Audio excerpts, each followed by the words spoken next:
How to make money selling information products online. This is one of my favorite topics. A lot of people that you've been looking up have told you, hey, you can make 5 figures a month selling an information product online and automate it. That's actually true. And in this video, I'm gonna teach you exactly how I do it. It's a 3-step formula. Let's dive in.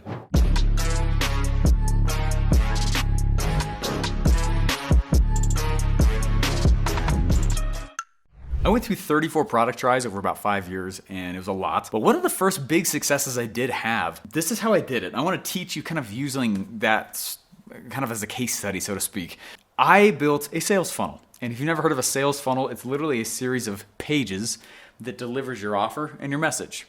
Now, when I was doing door-to-door sales, I was the funnel. Right? And if you've sold anything ever to anyone at any point and at any time, even on accident, you still had a funnel. And there's people who are like, oh, I don't have an internet sales funnel. It's like, okay, but you had a funnel, because a funnel is nothing but an offer and a message. That's all it is. It's an offer and a message. And if you have been doing all of your own sales, it means you're the funnel.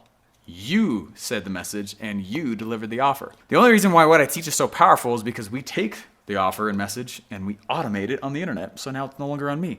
So that's what I'm going to teach you. So the first step that we're going to do here in order to sell an information product on the internet is, number one, we're going to build a sales funnel. Okay. In the sales funnel, there's a lot of different proven methods for this. But what we do is we ascend prices as people see the next page. So we basically say, hey, you want to buy this thing for $50. You want to buy this one for $97. Hey, while we're here, do you want to toss this in for $297? No?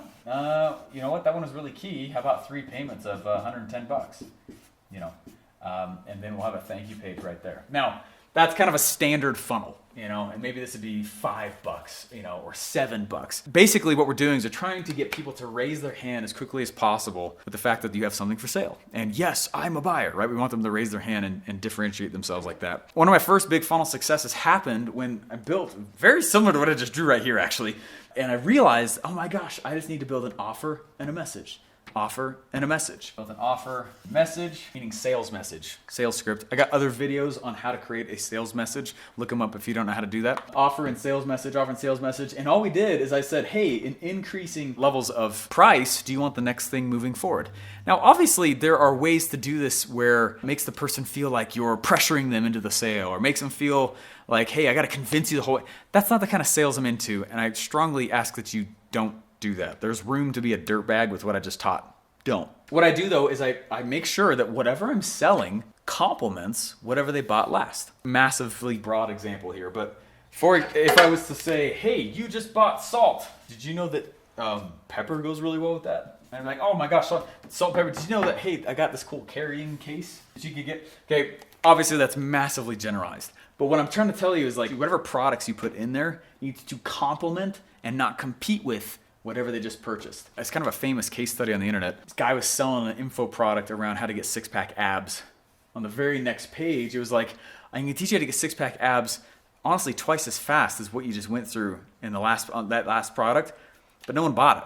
And it's because as they bought, the thought was, I just bought 6-pack abs. I already have them. Do they? No, they don't. But because they purchased it, they scratched the itch. Okay, so you never want to scratch the same itch in these funnels and these funnel pages as you go. Okay, what do we do? So that's step number one. Step number one, if you're gonna go sell an information product on the internet, which is one of my favorite topics ever, build a sales funnel. Okay, now we need to fill it with traffic. So I'm gonna go in and I'm gonna get lots of traffic. And there are 2 numbers. There's only 2 numbers that we care about in this game. Quick example of this. I worked for Russell Brunson at ClickFunnels for 2 years. I was the lead funnel builder over there. Built a lot of sales funnels for a lot of crazy companies. We built a funnel for toilet paper once. Also built a funnel for visas into Australia. It doesn't matter what. We've done some random, crazy, weird projects. Your stuff can sell on the internet. One of these clients that he brought in was this self-defense guy. Okay, super cool self-defense guy. And he spent 2 days teaching us all these crazy self-defense moves. And he recorded it so that it could be his products in the funnel. At the end of the 2 days, Russell and I started building the funnel. We built the funnel, we put it all together. It was, again, crazy similar to this. Wasn't salt and pepper, obviously, right? But it was crazy similar to this. And we started spending ads, okay? Traffic, right? Started spending a little bit of Facebook ads. And it looked like this. Well, I'll just tell you, about 2 or 3 weeks later, they called us furious. Are you kidding me? How come this funnel's not working? What's going on? We thought it'd be this huge thing. We spent all this time. We flew our guys out for this. What's going on? And we're like, what are you talking about? You should be throwing a party. It's like, why would we throw a party? Like, are you looking at your numbers? This is what they weren't seeing.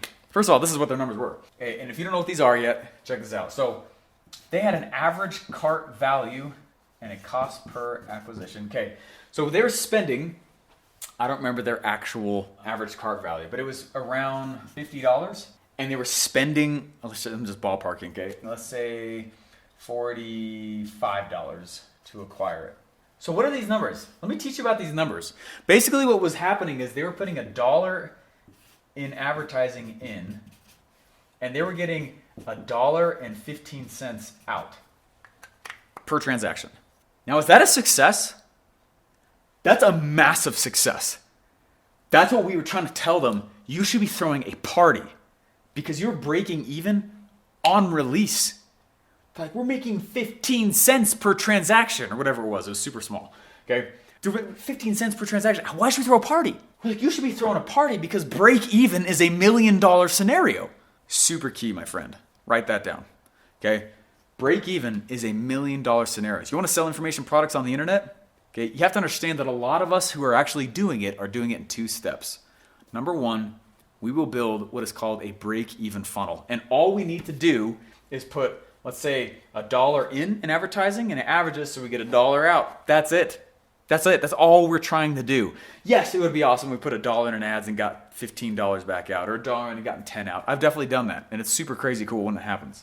But it's not common. Okay, it's more common that you put $1 in and you get 2 out, right? Weekly. What we do is we try to see if there's ways that we can. So on average cart value, when somebody starts to purchase, right, based on how many people buy the things moving forward. Every time someone purchases, how much are they spending on average? Every time they open cart, how much are they spending on average throughout the funnel?